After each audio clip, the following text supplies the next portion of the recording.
नमस्ते। तुंदा बहुत बहुत स्वागत है तुंदे अपने डुग्गर विरसा चैनल उपर। ते तुस दिखा दे हो नो योर जम्मू सीरीज़ दी पहली वीडियो जम्मू दा भगवान श्री राम हुंदे कन्नै कनैक्शन। एक निक्की जी इंट्रो रोल करिए आओ एक कहानी पता करिए।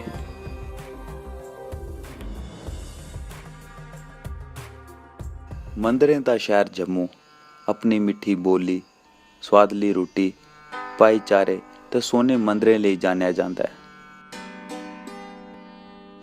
शिवालिक दी पहाड़ियें च तवी नहर दे कंढे बसे दा एह शहर उधमपुर, कठुआ, रजौरी, सियालकोट ते भीमबर कन्नै अपना बॉर्डर सांझा करता है।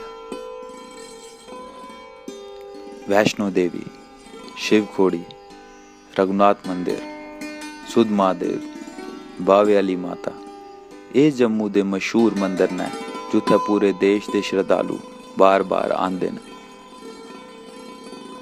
जम्मू दे राजमा चौल, सगले दी रोटी ते कुद दा पतीसा ये तो सारे जानते गए न, पर बहुत लोग ये नहीं जानते कि जम्मू दा भगवान राम हुंदे कन्नै सीधा कनैक्शन है।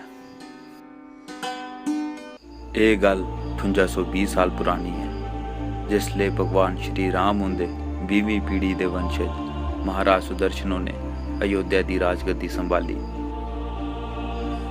महाराज एक सूर्यवंशी है तो उनके दो पुत्र है, अग्निवर्ण ते अग्निगिरी।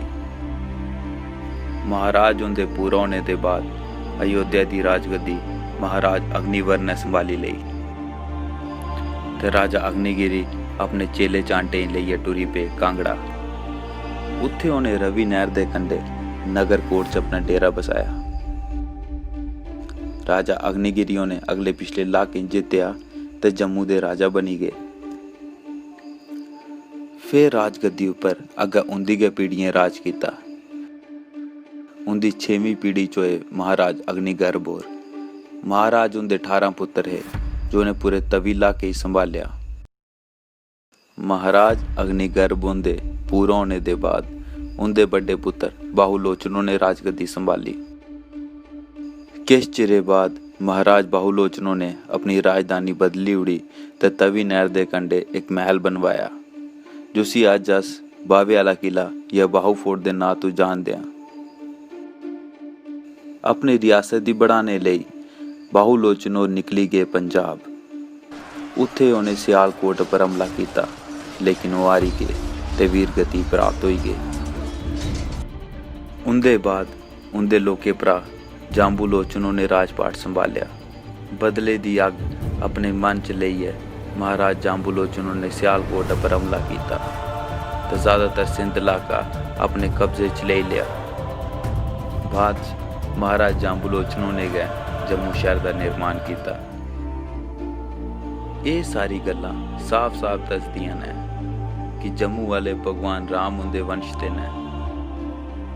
ताइयें मिठी है डोगरें दी बोली ते खंड मिठे लोग डोगरे।